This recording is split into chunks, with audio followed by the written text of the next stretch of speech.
And the time is 9 o'clock on this Sunday morning. I'm meteorologist Matt Ferguson here with continuous updates on this winter storm that is bearing down across our state this morning.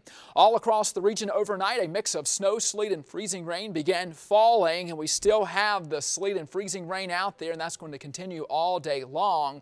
And the worst spot, the hardest hit areas, are north and west of Lynchburg, and we are going live right now to Rockbridge County, the Lexington area, as reporter Dave Tate has the latest on what's going on right there in Lexington. Dave. Yeah, hey Matt, as you can see behind me and around me and all over the place actually here in Rockbridge, last 20 minutes or so, that freezing rain has just started to come down. Good news is though, here in Rockbridge, the roads are still in good shape. Not the case everywhere. We're hearing in Amherst and Appomattox County that you need to be very careful on bridges and ramps for some slick spots there. Giles and Prince Edward County also seeing some slick spots on the roads over there. Highland County's been upgraded from some slick spots to moderate accumulation. Very careful and dicey up there in Highland County. And again, over in Carroll County, we got a fog advisory on I-77 for folks in Franklin County. 900 people this morning. They're going to start this ice storm out without power, Matt. Across northern sections of the region, beginning to see some snow and sleet across Nelson County. Let's head live to Livingston this morning as Katie Brooke has the latest on what's happening just north of Lynchburg.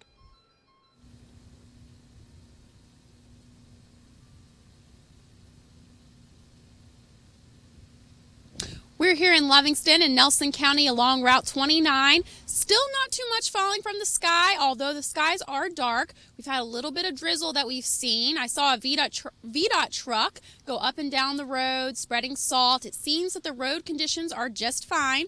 There are some puddles gathering here in the parking lots. Now, we just went over to McDonald's to try to get some breakfast, and they are actually closed. Some employees at the gas station told us that some people that work at the McDonald's live across the mountain over in Wintergreen area, and that they are getting some heavy rain that is freezing and making the roads dangerous. So we have the subway closed, the McDonald's closed. A few things are closed over here in this way, but it does seem that for right now, the roads are just fine.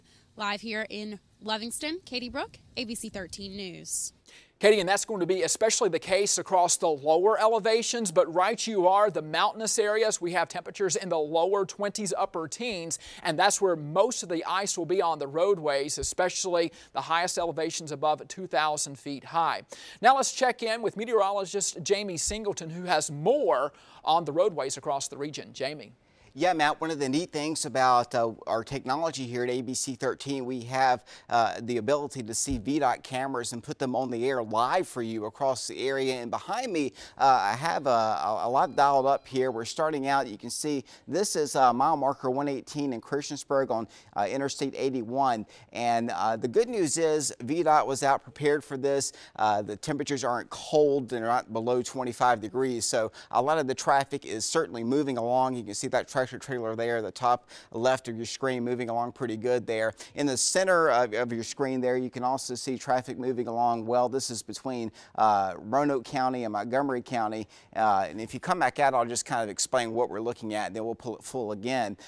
This is heading further closer to Roanoke. Right here, we're going in Abatatot, Rockbridge County. You can see conditions there are okay as well. You're looking at 419, the Tanglewood Mall area in Roanoke County here, and then this is Bedford, right where it meets 122 and 460. The intersection there just looks wet, and this is Lynchburg, 460 in the Lynchburg area. So we're going to pull that full, and you can see the roadways are primarily wet, but those bridges and overpasses, especially that bottom left and the bottom right, we're concerned with still the possibility of some freezing conditions. Now we're going to look live at Roanoke 581 from our bureau there, and while the shot's a little hot to look at there, you can see that certainly the traffic's moving along there. It's very cloudy, and the conditions continue changing there as well. Now, this is all part of a system that really is still trying to get its act together. A lot of the heavier moisture is actually falling from West Virginia into Kentucky and parts of Tennessee.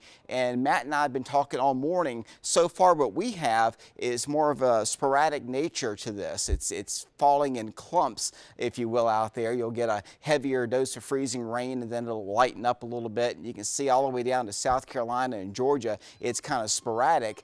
We're still thinking that will fill in from time to time, and of course with ice you don't need a lot of that, but especially areas along and north of 460, it seems to be a little more solid, and until that gets through here, we're looking at conditions that could still give us some problems out there. So we'll keep a very close eye on that and keep an eye on the roadways for you as well. Let's go over to Matt Ferguson with a little bit more about what's going on outside. Matt. Well, Jamie, right now, this is our Thaxton Tower cam, and above about 2,500 feet high, you can see it is totally covered with ice this morning as the freezing rain has developed. The highest elevations, that's where most of the ice will be on the roadways. Lower elevations, mainly wet with icy spots.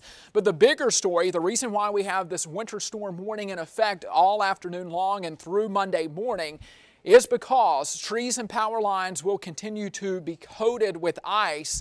And as we head through the afternoon with northeasterly breezes 5 to 15 miles per hour, we could see some of those trees coming down and branches coming down on power lines, and that could cause power outages. And as you heard earlier, Dave was talking about how we have already had some power outages across the region already. Here's Pinpoint Doppler radar showing you areas of light freezing rain and sleet moving through central Virginia right now.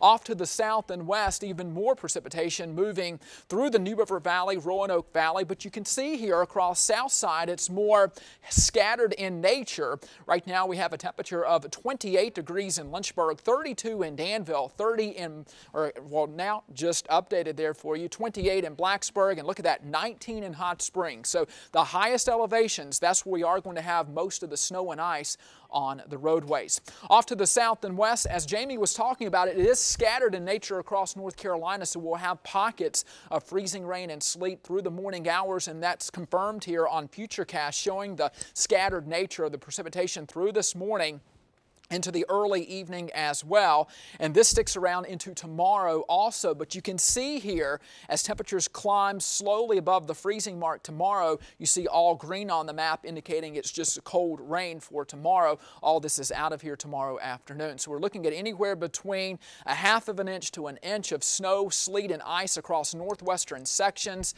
including central Virginia, up to a half of an inch of ice on trees and power lines, around a quarter of an inch along the south side, and a thin coating southeastern sections of our viewing area. So today, highs only top out in the lower 30s, 31 in Lynchburg, 33 in Danville, with freezing rain pretty much all day long and into the evening. Any snow and sleet comes to an end across northwestern sections. And you see here for tonight, freezing rain and rain will continue. Lows fall into the lower 30s, or at least hold in the lower 30s for us. During the day tomorrow, temperatures rise above the freezing mark. Rainy conditions early, but then it begins to dry out, especially by Tuesday afternoon. The rest of the week is dry and chilly with highs in the 30s and 40s, overnight lows in the 20s. We have coverage you can count on all morning long with continuous live hits. We'll have another live hit coming up, definitely one at 10 o'clock maybe. If the weather is worse, we may have to break in before that. Free from